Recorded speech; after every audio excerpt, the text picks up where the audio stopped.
Hi, and welcome to the Science Fantasy Experience, and to a new series for this year, the Ultimate Villain Showdown.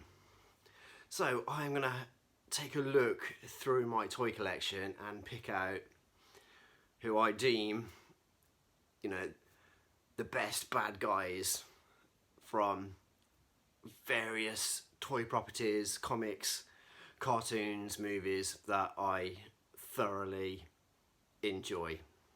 And first up, we have Masters of the Universe. So, it must have been the latter part of last year that I picked up the art of Masters of the Universe, and this book literally opened up my eyes to a whole wealth of Masters of the Universe stuff that I just didn't know about. I absolutely loved the cartoon as a kid. To be honest, I love every aspect about Masters of the Universe. Apart from when I was a kid, I didn't actually have any figures. Yeah, I played with them when friends brought them into the playground, or the last day of school for the summer you got to bring all your toys in. I remember playing with He-Man and Skeletor, and I fondly remember Skeletor's staff and He-Man's axe. But yeah, I would literally love watching the TV show and She-Ra, the Princess of Power, and seeing the Evil Horde. The 1987 movie, as much of a hard slog it is to watch now, it's back then I absolutely loved it.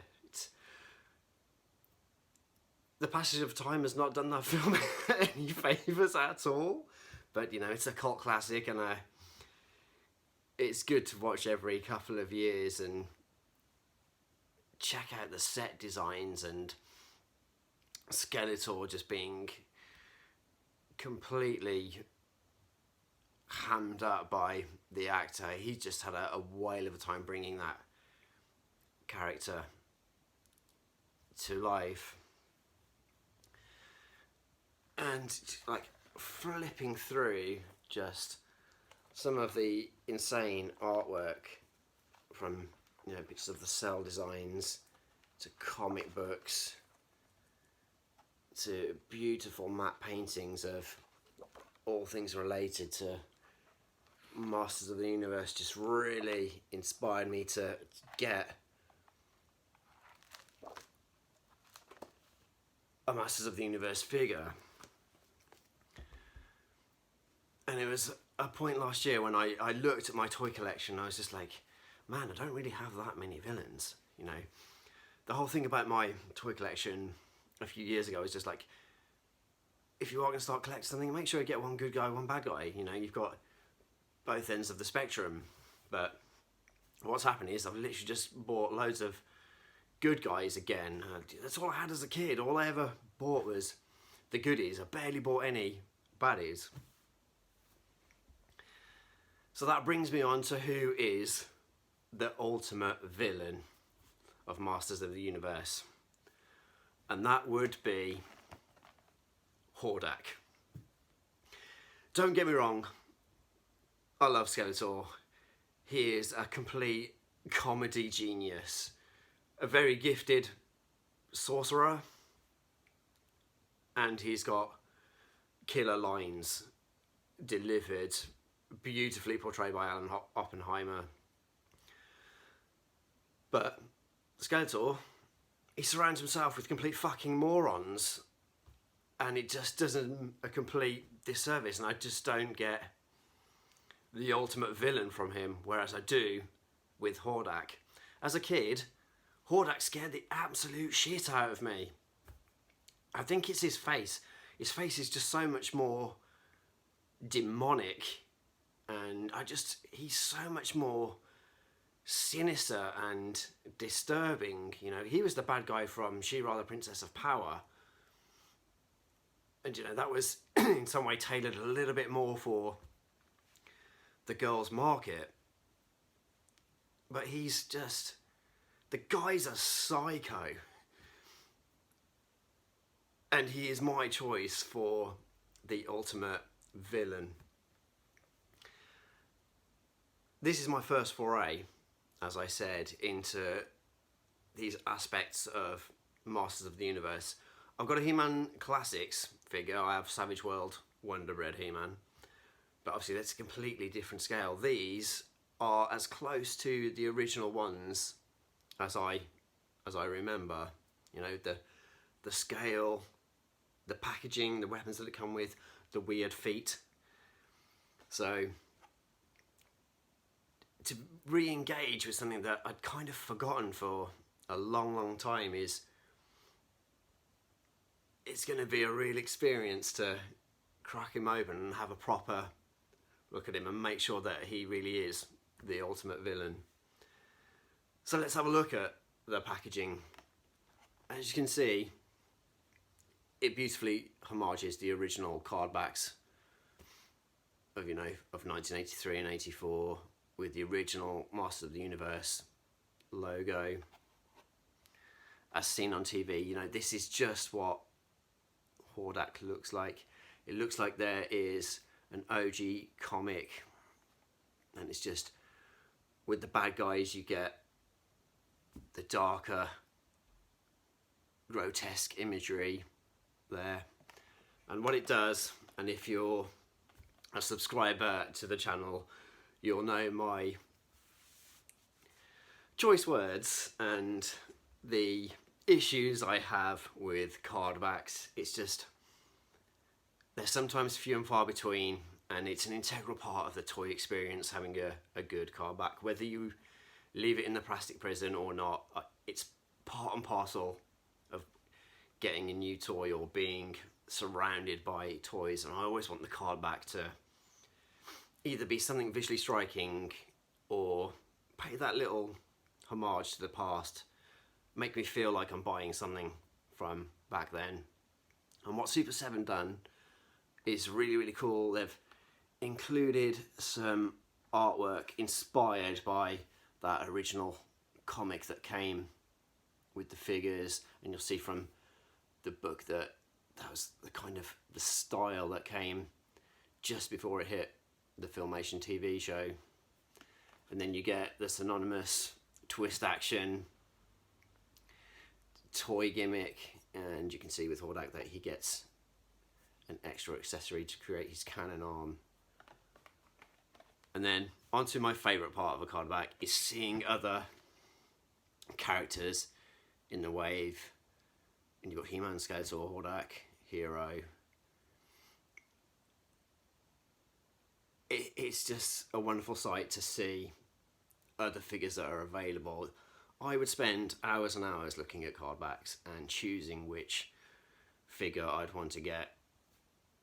As a kid, when it came to Mask or Transformers, when you'd get the fold out bit, or if you bought a card back, especially with Teenage Mutant Ninja Turtles or Hero Turtles, you'd always see pictures of the wave.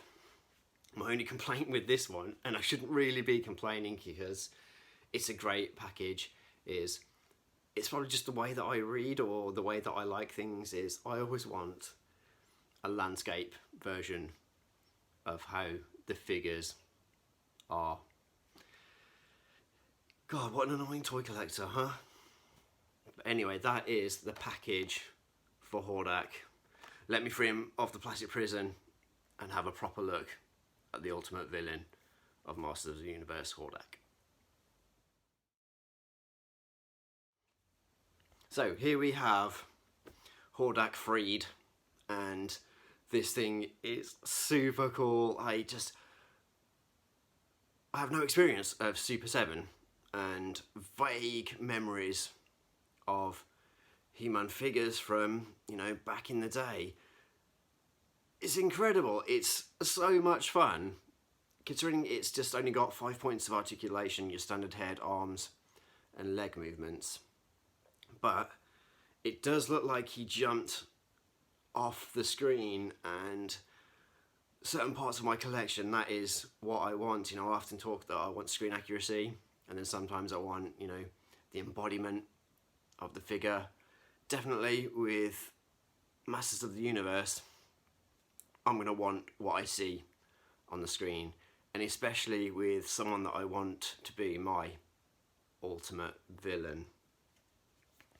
I was mistaken in thinking that within the package was a mini comic, because that was the type of thing that you got, and especially when I bought Sergeant Apone from NECA last year, it did come with part 3 of a 4-part mini comic. It actually comes with a card with his on-screen imagery, but it actually details from toy to toon, showing that his toy was never actually what you saw on the screen. He actually came with a white crossbow, was more grey, and had a rake cape in the toy form. There's the concept art, and then how he was changed to his shape-shifting blue model with a much more white, sinister looking face.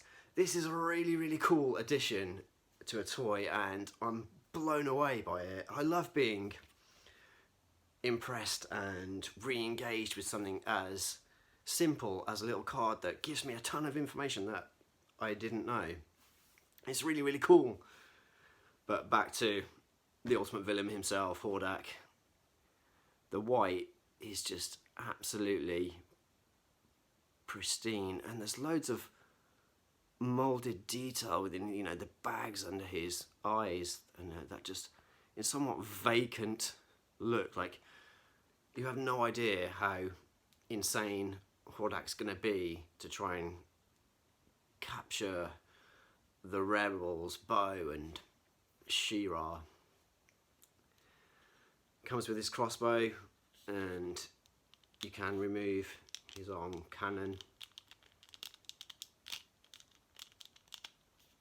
to reveal his hands. And as always, like any good Master of the Universe, he has his swing action. Super 7 have beautifully brought a beloved character to life and made him look like he has jumped off the screen. And I get the sinister vibe from him, and it's a toy made for kids, adult collectors. So, the first entry into the Ultimate Villain Showdown is Hordak.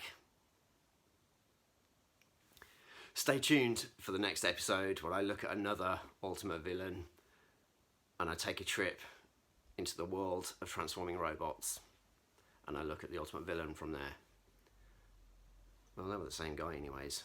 I'm sure you can figure it out from that. I've been Rudy Sassu, and always remember, it's as much about play as it is display. Thanks. Bye.